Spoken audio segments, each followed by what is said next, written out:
With me now are Melissa Echo Greenlee, the founder of DeafFriendly.com, and her interpreter, Jennifer Mantle. Echo, welcome. It's good to have you with us. Hello, Tiger. Thank you so much for having me today.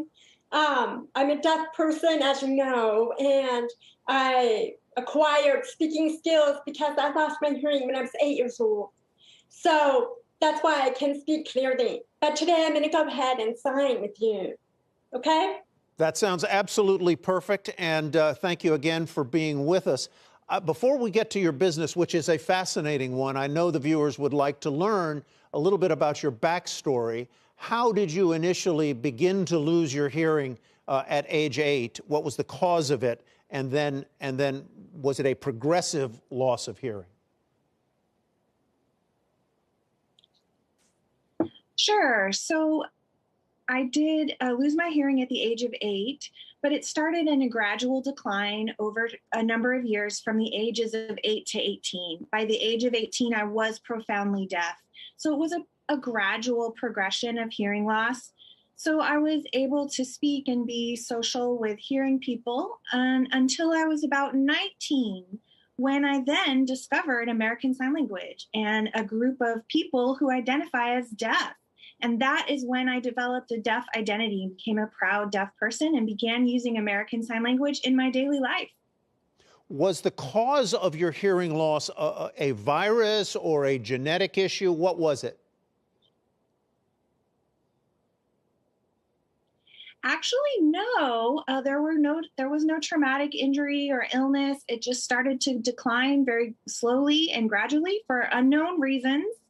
And I actually participated in a number of research studies in California and was eventually diagnosed with an auditory neuropathy, which is damage to the nerve that connects the ear and the brain. So my ears actually function regularly, typically, but for some reason, my brain is unable to interpret what I do hear. And that is potentially genetic, but unknown. Yeah. So I was very interested to learn that in the United States alone, there are 48 million deaf and hard of hearing people. And like you, I would sense that in daily living, they are underserved by the kinds of things that TripAdvisor or Yelp would do to help them identify businesses that go out of their way to welcome the hard of hearing and the deaf. This was your idea. What do you do? How many people are you reaching? And how do you recruit people to send you reviews of businesses? Yes. So one of the biggest challenges for deaf and hard of hearing people in places of business is that people are not aware of how to serve us. They have no idea how to work with deaf and hard of hearing people.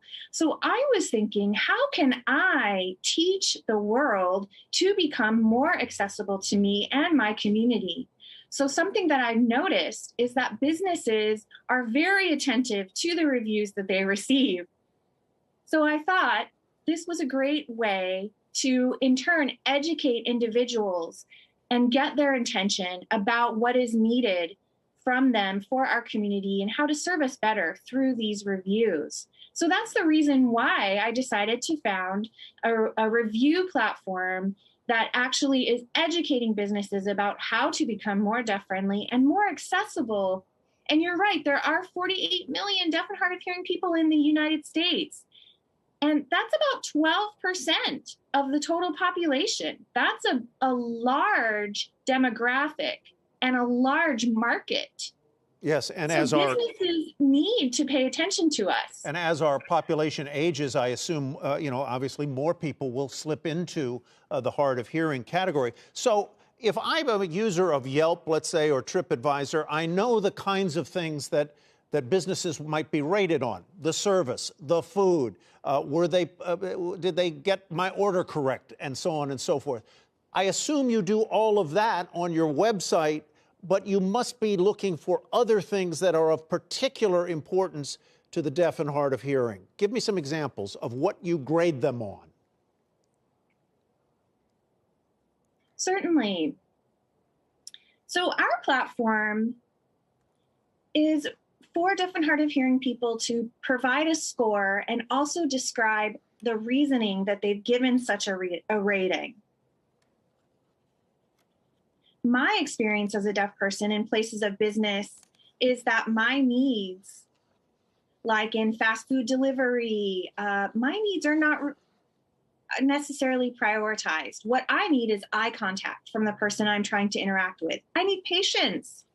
I need willingness to use a variety of communication methods, whether it be writing on a piece of paper back and forth or gesturing, pointing at visual cues to indicate what item I would like to order and so on.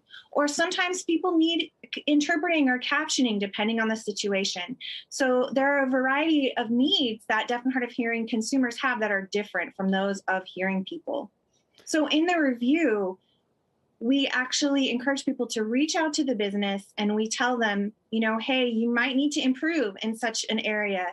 You might need help or training in improving your services. So we reach out to the community with the effort of trying to make the experience better for deaf and hard of hearing consumers. Shepard Smith here. Thanks for watching CNBC on YouTube.